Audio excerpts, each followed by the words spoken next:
Hey guys, Jim Vanoski here with Manufacturing Talks. Welcome back to the show. We've got another good one because we've got our favorite journalist, Eric Starkman, with us today. We're going to be diving into stuff about cars and energy and craziness going on in the government. It's going to be, I can't claim positive, but it's going to be informative. So stay tuned. We will be right back with Eric in just a minute.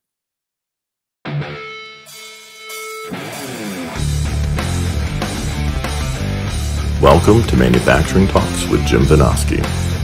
Industry has a million cool stories, and Jim talks to the movers and shakers who are making them happen. Let's dive in.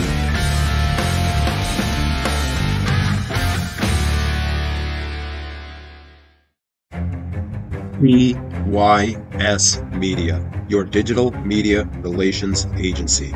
Public relations, website design, digital marketing. You get found by the customers and talent who need your solutions. You get media placements in top publications, the best job candidates coming to your website, a digital presence that gets you found by the right people.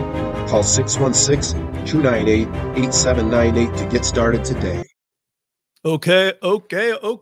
Welcome back to Manufacturing Talks. I'm Jim Vanoski, your host, as always.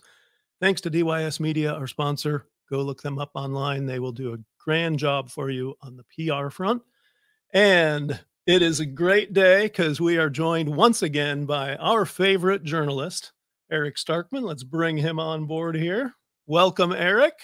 Great to be back. And it's wonderful to have you back. Thanks for joining us again. Always a pleasure. Well, we've got a whole heck of a lot to cover because you certainly have not been resting on your laurels when it comes to journalisming out there. You have been on fire lately, and there's a few of your pieces I definitely want to hit on here today, and then we'll have it wide open because there's all kinds of craziness to talk about in the world, isn't there? There certainly is. Well, so I want to jump in. We've talked about the car companies before, and unfortunately, our big three here in America give us lots to talk about, and not necessarily in a good way. So diving right in, I saw your article just the other day, once again, hammering GM. And I just wanted to dive into the details on that because you had a lot of excellent points in that piece. Well, thank you. And, as I said in the piece, as I posted it on LinkedIn, is, I regard there was a long time when people used to say what's good for GM is good for America. And I've come to regard as what's the GM has embodied with all that's wrong with America. The government subsidies, yeah, the the fawning profiles of an overpaid CEO, people not being held credible. It's just, and GM CEO Mary Barra has gotten away with a lot. And in my mind, the Cruz debacle should be the final straw. There are some serious allegations with that company that they knowingly were operating, their taxi service, that they had software that couldn't recognize children. There were all sorts of safety issues. And what people forget, there was actually some hero in that company that wrote to the political commission that gave him their license. And, he didn't identify himself for obvious reasons. He would have gotten fired. Yep. But he did warn, he said, this, the Cruz vehicles are not ready for prime time.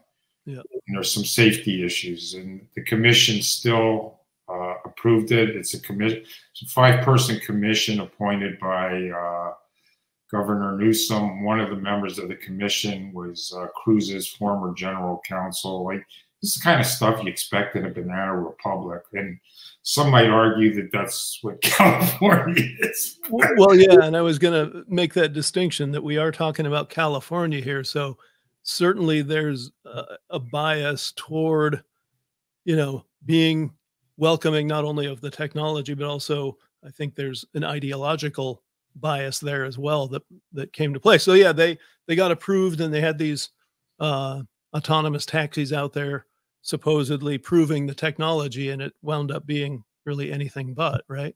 Yes.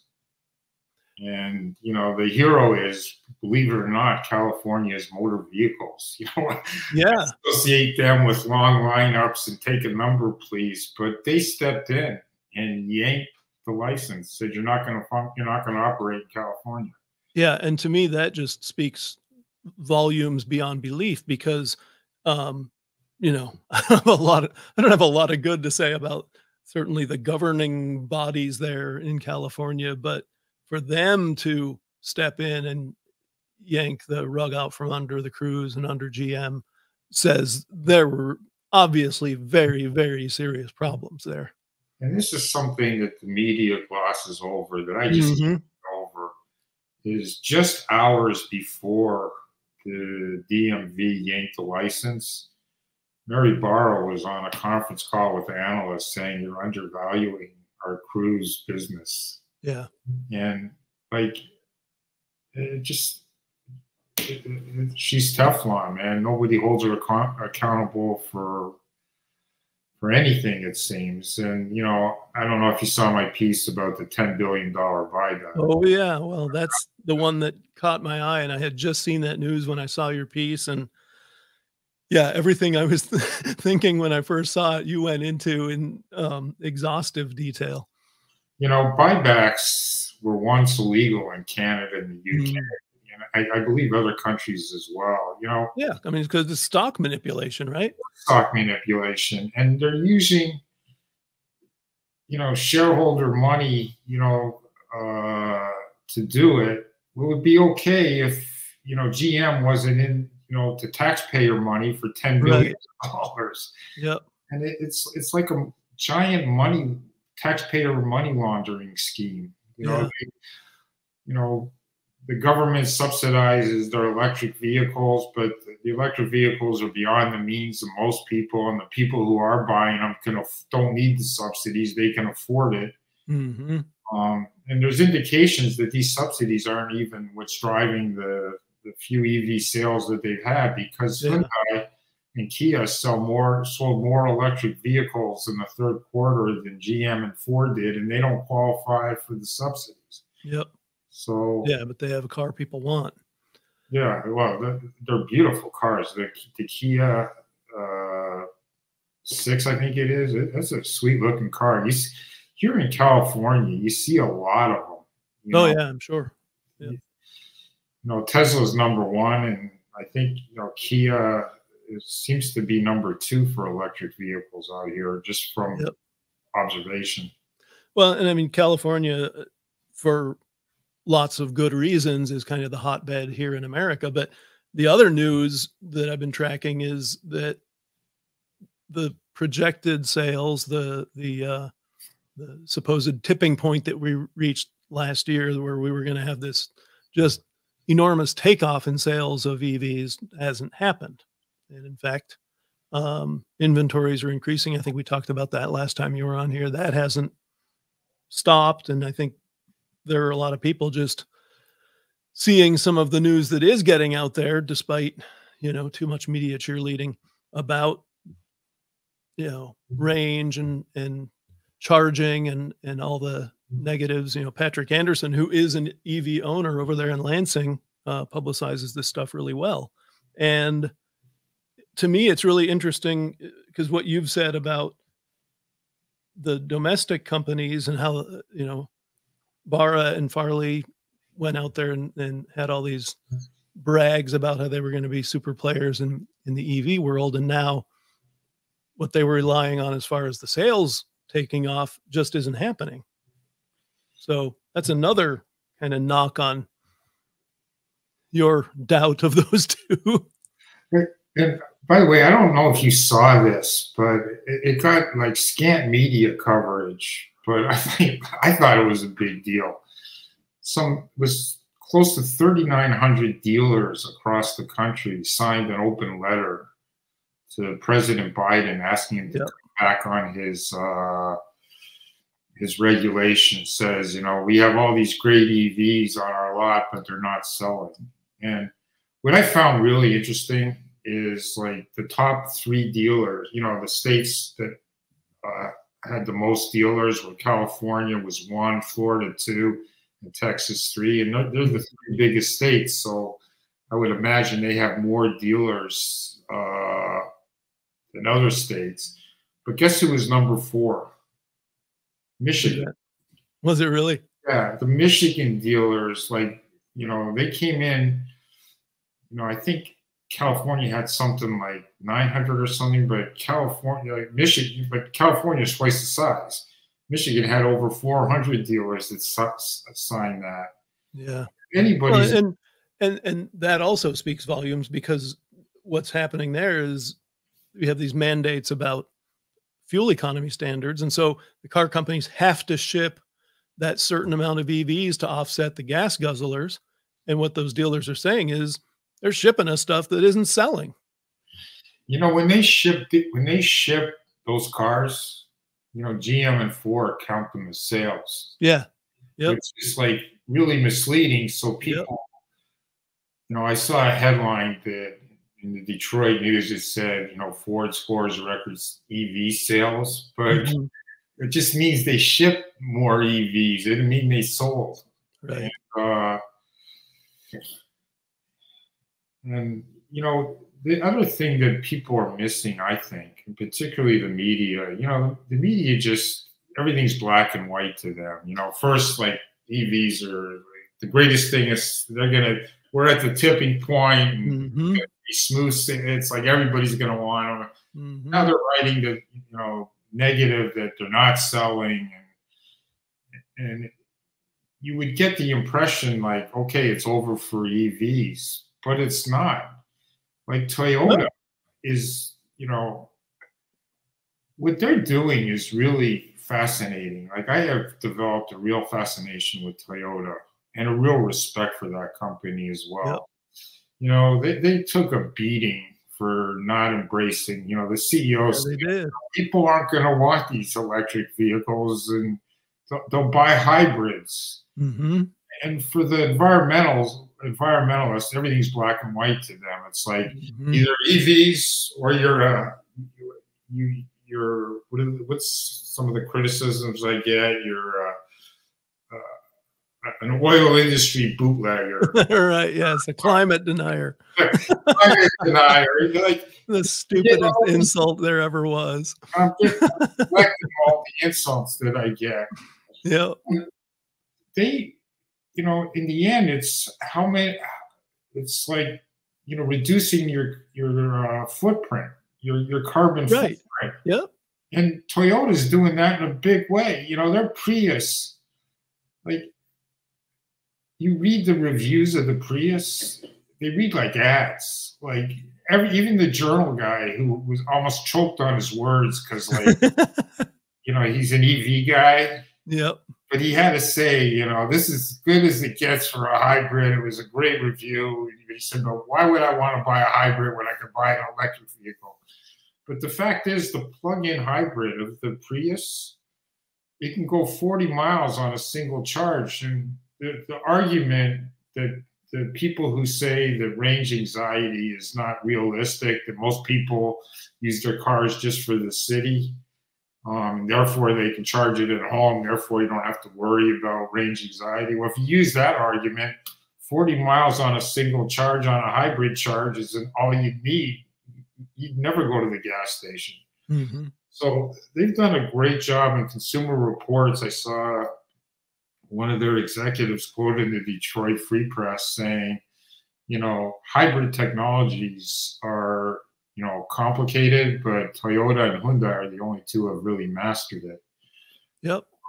But they've done a remarkable job. But they've been investing. You know, they just tripled their planned investments in batteries in the United States to build battery plants. Yep. And you know, one of their they signed a deal with a battery manufacturer in Michigan that nobody seems to have noticed, but that company is making a $3 billion investment to handle its Toyota demand.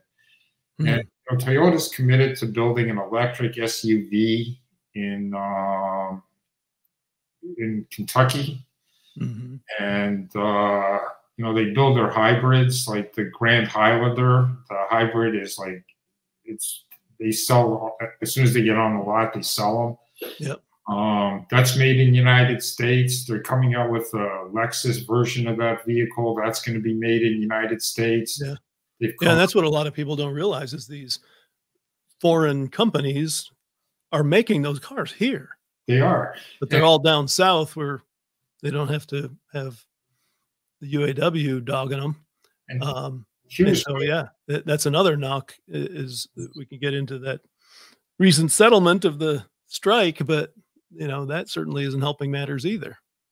And here's what gets me, you know, you get Ford that was during the strike was trying to promote itself as this great American company. Yeah. They just saw that on their latest release, they were bragging that the Ford hybrid Maverick is the #1 selling hybrid mid-sized truck. Do you know where they make the Ford Maverick? I know. Yes. They make it in Mexico. Yes. You do a good job of highlighting that every article I read about them. Proudly made in Mexico, as you say, right? That's just my little dig. Well, but it's something people need to know is so many of these supposed domestic cars are coming from outside the country, and so many of the supposed foreign makers are making them right here. And so, you know, how are you really buying American? You know, there was just this study done, I forget the name of the organization, but they ranked the Ford Maverick as the most un-American truck. Oh, geez. So, yeah, that's a shame. Well, and so to get back onto our two favorite CEOs, you were actually skeptical of these two quite a while ago. This isn't something that just popped up with some of these recent missteps. So what drove that skepticism? You know, it was my media and PR background as well as common sense. So, you know, I've been around longer than I care to admit.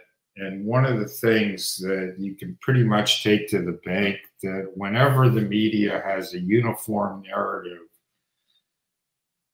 you know, just gushing over the top profiles of a CEO, you can take it to the bank that CEO is probably going to blow up. You know, all these great CEOs that ended up in jail, you know, they all had their great profile stories. And, you know, when I first stumbled on, I always thought automotive was too tough. You know, when I worked at the Detroit News, the automotive writers, like, they were really knowledgeable, and I was intimidated by their knowledge. You know, they understand torque and all the intricacies of a car. But, you know, there was the common sense part for me was it took Tesla more than a decade to even build its first electric vehicle, and they didn't turn profitable. I think was it 2018 or 2020, I think, when it became profitable. Right. Yep. And, you know, common sense just told me, you know, you had these young tech-focused entrepreneurs and really brilliant one. The guy, his name's Straubel, I think it is. He was the chief technology officer, and he was one of the co-founders. The guy's a stand-up guy. And I did a blog about him and Rivian, how they approach things. You know, they're not braggarts. They were very methodical in how they built their businesses. And here you had two CEOs said, "Hey, we could do that. No problem. We're going to do." And you had Mary Barra said, "And I'm going to sell more EVs than Elon Musk." And the common sense just told me, like, how do you haven't built them? And how do you, and I was right. But also the uniform gushiness of the media on Farley and Mary Barra was just like, it's so, if I was advising Barra and Farley when those articles were being written, I would have told them, we need to get this toned down. You know, this is, because it's going to come back to bite you if you stumble. Yep. And they could have fired me, and that's why I'm no longer working in PR. because you know, CEOs today are so ego driven. Oh yeah. Yeah. Well, a good many of them for sure. I know some good ones. The really good ones aren't courting the media. Right. Yep. Well, they don't. That's true.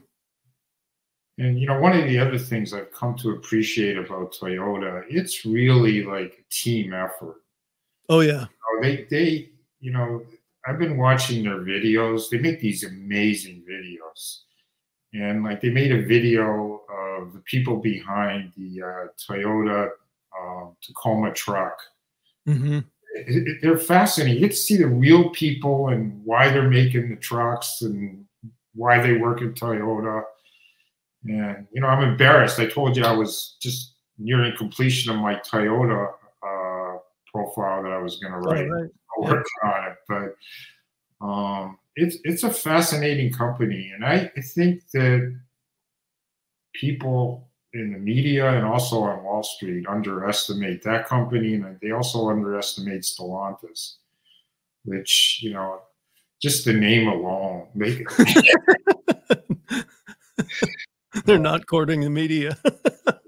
It's just like I had a Toyota Tacoma in 01 for 18 years. And when it finally, it still wasn't having any significant problems, but it was just getting to that point where it was starting to cost me some money. And I thought, you know, it's got 250,000 plus miles on it. The timing was perfect out of Stellantis because what do? I'd always had my eyes on Jeeps, but never went for one because I always wanted to keep my pickup, and they come out with the Gladiator. Bought a Gladiator back in 18 and have been 19. Yeah, 19, have been very happy with that. And so, you know, the proof of the pudding is in the eating for sure. And I've been very lucky with the vehicles I've bought, but I tell you, I haven't owned a Ford or a Chevy in years and years and years. So speaks volumes. Now, did you see the news today about the Bolt coming back? Well, they said it was coming back all along. So yeah, they are claiming it'll be back in 2025 with Ultium battery technology. And where will it be built? I'm not sure they said that. I know they changed over the plant in Michigan where they were making them to make one of the pickups. They were. They're I guess make the Silverado and some GMC truck. Yeah, and so I don't think it will be at that plant. We'll see. Yeah, not too many details yet in the report I saw. It'll be interesting to see where they make it. Yeah, well, and plus the fact that they have that hiatus from shutting it down this year and not bringing it back for 2 full cycles is certainly not serving that notion that they're going to be selling more than Tesla by the middle of this decade. You see, that's an example of the wishy-washiness of Mary Barra's leadership. You know, in April, she announced that they were going to terminate the Bolt. And by the way, that shouldn't have come as a surprise to anybody because they had already said that they were retooling the plant to the trucks.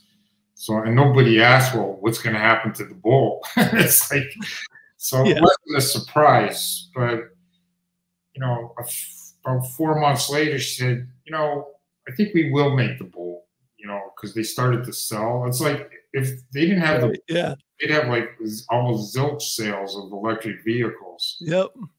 And, you know, I was going to post this, but I decided, you know, I'm trying to limit my criticisms of Mary Barra so it doesn't look like I got her personally. But I found a quote from a Toyota executive, 221, saying, EVs, this is in 2021, and he said, EVs will never gain traction until we can sell an affordable EV. And I found Stellantis press release in 2021 saying the same thing. We will not have, we're committed to EVs, but they will not gain traction until an affordable EV comes out. Yep. And now Mary Barra the other day says, you know what? We need affordable EVs. And it's like, well, you're two years late. And what nobody's taken notice of, you know, Fiat, Stellantis is coming out with the 500e Fiat, which is one of the top selling electric vehicles in Europe.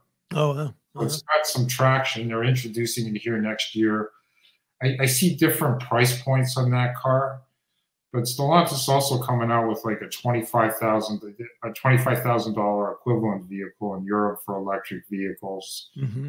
I think Toyota's trying to come out with a more affordable EV, but you know, it's still 2025. That she's, you know, she says she's going to introduce in 2025, but it doesn't mean it's going to come out in 2025. Right. Yeah, that's the announcement today. But yeah, you got a whole plant to figure out somewhere.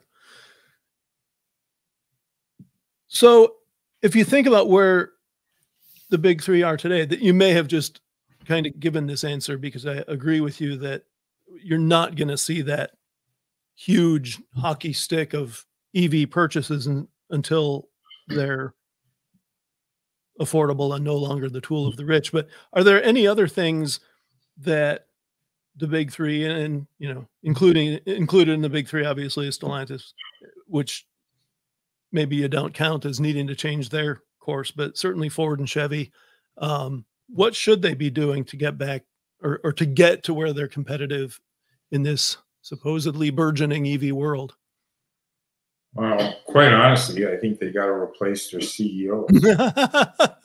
I guess I shouldn't have been surprised by that answer. No, it's true. I mean, you look at Volkswagen, and that's why I've lost a lot of respect for the UAW. We can talk about that later if you want. But if you look at Volkswagen, they had, I forget his name, but he's like one of the most respected automotive executives in the world. Like he would show up on, you know, most respected European CEOs. His name was always on the list. Elon Musk spoke highly of the guy. In fact, he was rumored to be a possible CEO for Tesla. I mean, you know, he's got a PhD in manufacturing, you know, and he was into EVs early on. Like Volkswagen was really into the transition, and they stumbled, you know, on some of the technology.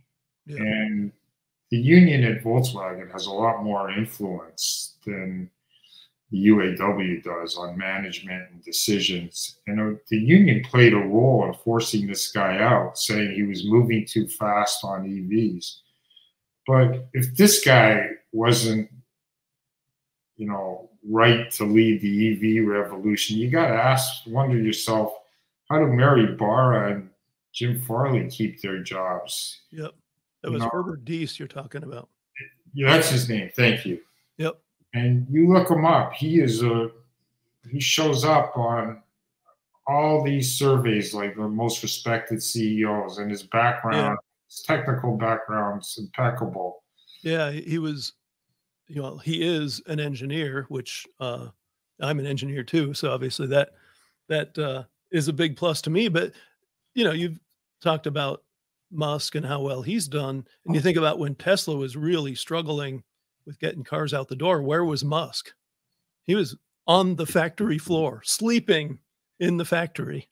I always look at leadership and where they are when the you-know-what hits the fan. And I'd be awfully surprised if our two favorite CEOs did anything more than tour a plant and get the big dog and pony show where you don't actually see what's really going on because everyone's cleaned everything up and there's no messes and no difficulties while they're there. That's where the disconnect between the promoted leadership, the MBAs, the ones who get those profiles that you talked about earlier, and the ones who are really getting the job done, is the ones who know what's happening in the factory and are involved in fixing those problems. I'll give you a great anecdote to follow up at that point with. So about 2 years ago, the Detroit Free Press wrote this like over the top, like even by all the fawning standards of Mary Barra profiles. This one was like, this was over the top. Just one gushing thing after the other. But there was one thing that was in that story that I thought was like really revealing, but it was accidental. So they took the reporter out to the Warren plant. You know, Mary Barra has given her a tour, and they introduced her to this woman who's I forget her title, but it was like, she was the head of the team that was doing battery development, you know, pretty critical stuff for EVs, right? And so, you know, the reporter talked to the woman, and after like the tour, I guess GM let her like do the follow-up interviews, and the reporter asked the woman, so, you know, what's it like to work for Mary Barra? And this is a woman in a critical development R&D role say, well, I've never met her before. Yep. And I looked up the my woman. point. I did a search on the woman, and her name is on a patent, like the GM is filed. So it's like, she's obviously doing critical work. She's the head of a team doing critical work. And she had never met Mary Barra before. And it's obvious that like Barra gets all these reports and reads them, but like I can assure you she's not on the factory floor in Detroit trying to figure out why can't we make these EV Hummers. Yep. So. Yeah, well, we will see where things go from here. You had mentioned losing a little respect for the UAW through these recent contortions everyone got to watch in real time. So what's the top line on that? What's going on there? Well, one of the things that bothered me, and I was actually, I don't want to say I lost respect for Stellantis CEO Carlos Tavares, but it made me wonder, you know, they have real problems with productivity, particularly Stellantis. They have 2 truck plants in Warren that, you know, the absenteeism rate was like 25%. And I've always been under the assumption that Stellantis is not long from Michigan, and they keep proving that too. They've offered to buy out half their workforce, their salaried workforce. They want to sell their headquarters. Cranes just reported that they took a pass. They had $1 billion they could have gotten from Michigan to build a plant. They didn't. Well, and we include them as part of the big 3 supposed domestic makers, but they're not an American company. No, they're based in Amsterdam. Yeah. Which is another thing a lot of people don't realize. And I think he's done a great job, but I would have thought that they would have gotten from the UAW some productivity, something in there that says, you know, these days of, you know, high absenteeism are over, and we have the mechanism that people don't want to work. We don't have to keep them employed. But if there is such a provision, I didn't read it. Yep. And you know, I don't have a lot of faith in the future of GM and Ford unless EVs aren't the future. I mean, if they can continue making, you know, gas guzzling trucks with impunity, then they're great companies to buy. But, you know, Volkswagen took an interest in the future. The union took an interest in the future of their company. They wanted to make sure that they had a company to work for, and that was instrumental in their decision in forcing out, what's his name? The CEO of Volkswagen. Oh, Dietz, yeah. So, you know, I just think that one of the best analysis that I've read on the GM deal was a website called the World Socialist Website. And, you know, you would think it's this really radical, over-the-top website, but it's actually, the reporting is pretty good on GM. Let's look that up. They did a story. I'll send you a link after this. If you, well, it's in my Mary Barra, the piece I just did on Mary Barra. Oh, yeah, okay. To it. And it's about how it quoted a lot of the union members who were really unhappy with the deal. And only like 55% voted in favor. And there's a lot of people who thought that Sean Fain is incredible for them. And you should read the piece. It's interesting. Yeah, I will. When I worked at the Detroit News in the 80s, we had a labor reporter, and the media, and most major papers did. And, the media would cover business often with the labor perspective, but now it's all, the news and the free press, like it's a buyback. Well, that's good for the stock. But like, you've got more readers that work for these companies than, and then they wonder, like, how come we're losing readers? Yeah. They don't have a connection to, they don't see a connection to the free press and the news anymore. Yep. The other thing on the UAW settlement that I noticed in all the continued gushy reporting was there were so many people saying, oh, the domestic automakers have really turned the screws on the Toyotas and Hondas of the world, because now they're going to have to match the wages and they're going to be under pressure, and the UAW is going to go after unionizing those plants. And if that was their strategy, that was really, really stupid, because they're not going to win that battle. Those foreign automakers cited their plans very intelligently to be in right-to-work states, in places where things aren't as crazy from a wage perspective. They're not going to win on that front, and they've really saddled themselves with some crazy increases.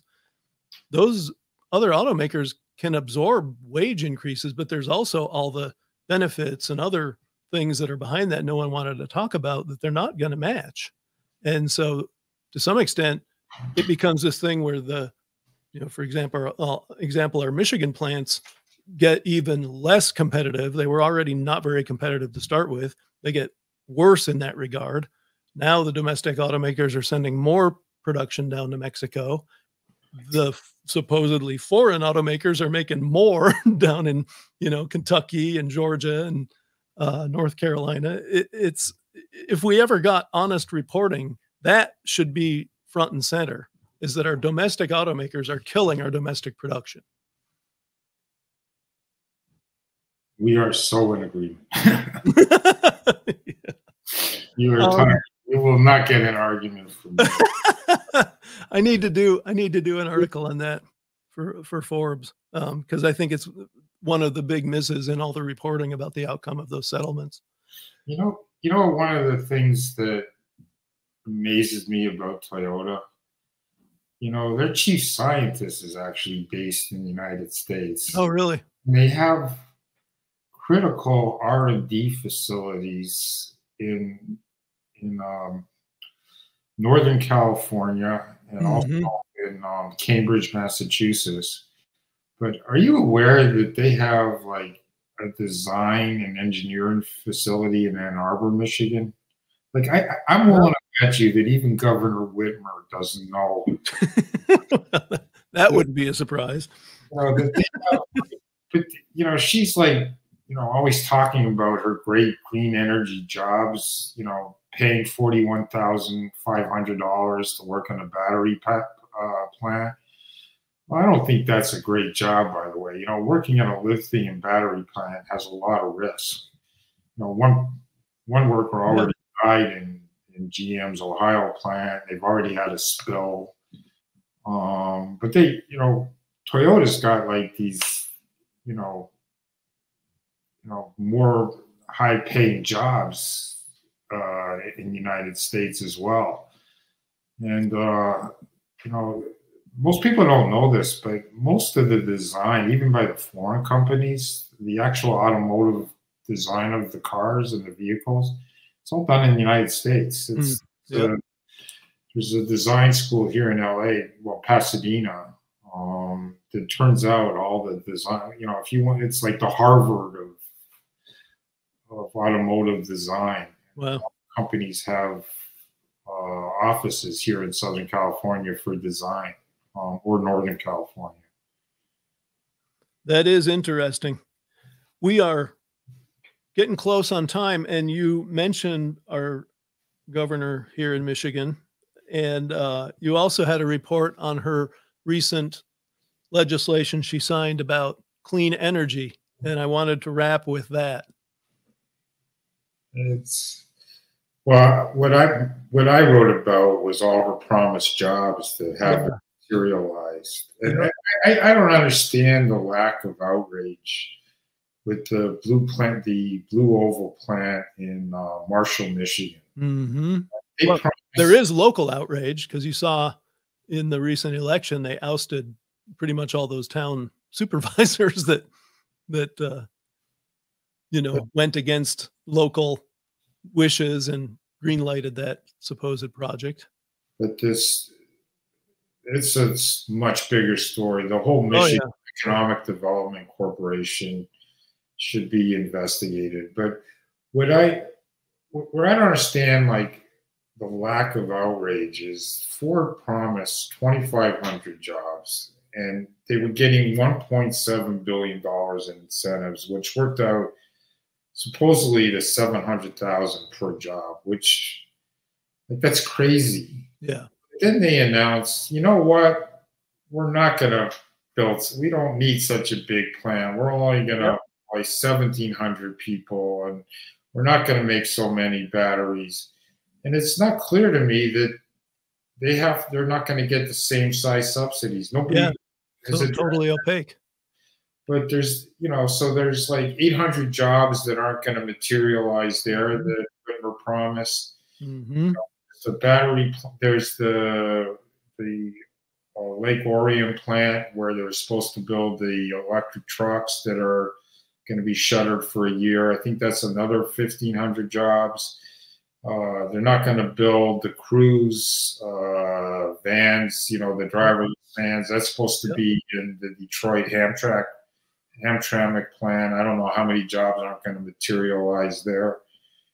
And, her whole green energy thing is about job creation, but the jobs aren't materializing what she's promised. Yeah.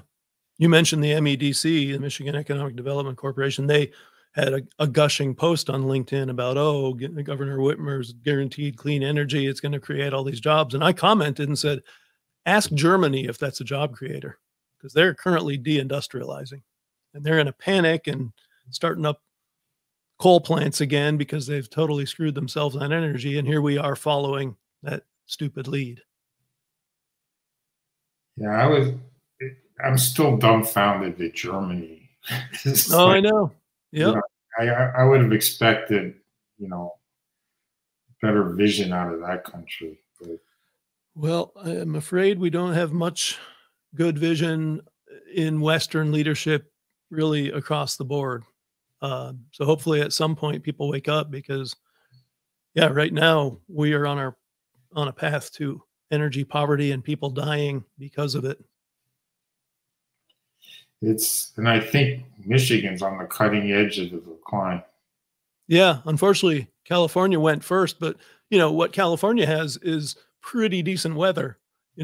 Pretty rare for people to freeze to death in most of California. I know you got mountains and all that, but here in Michigan, there's no avoiding winter. And to be shutting down our coal plants years and years before they're end of life and they're fully depreciated. Now we're going after gas plants unless they have the carbon capture technology that doesn't currently exist at scale. And we're going to shut all those down by 2040 and have electricity when the wind blows or the sun shines and there's not a foot of snow on your solar panels. Yeah, wonderful times. It's growing up, I always thought that there were always reasonably smart people running behind government. Politicians were kind of like actors. They came in and they did their thing. But I always imagined that there were reasonably smart people running government. both on the federal level and on the state level. But it's frightening to me, you know, the people that are making critical decisions that they're not going to even have to live by. I mean, Whitmer will be long gone when Michigan realizes what the damage that she did. Yep. And the good thing is that the media likes her. Maybe she'll make it into the White House and she'll bail out the state. You know. Yeah, she'll follow Granholm, who was equally disastrous. Oh, you know, one failure after the other, and she had massive failures at the DOE, and but most people don't know it. You know, it's like what the media focuses on is not like what people need to know for their day-to-day lives. True. Well, all we can do is keep trying to get the word out, Eric. So we will have you back on in the new year. How's that sound? It's always an honor. And your sponsor was mocking my change of venue for this. I'm a big fan of your sponsor, and but this is the world headquarters of Starkman approved. This is where it all happens. That's where the magic happens and the ideas flow from. So keep up the awesome work, Eric. We will be in touch. And yeah, so in the meantime, thanks as always for being here. It hasn't been the cheeriest of episodes, I'll admit that, but very informative and a lot of great detail about what's going on in the car world and the energy world. So thank you for that. Yeah, if you want me to be upbeat, let's do a segment on Subaru, because okay, I'm a big fan of Subaru, of their cars, of their marketing.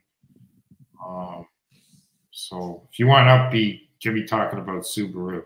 All right, that's going to be the focus of our next show. When we have Eric on, we're going to talk Subaru. And I know there's a lot of big fans out there because all the crunchy folks buy those cars. So watch out for that when we get into 2024. Eric, thank you. And of course, as always, thanks to you guys in our audience for tuning in. I can't promise that every episode is going to be the kind of deep dive into incredibly meaty stuff like Eric brought us today, but they're all going to be in some meaty stuff in some form or fashion. So we're here every Tuesday. Tune in. Thanks for being here.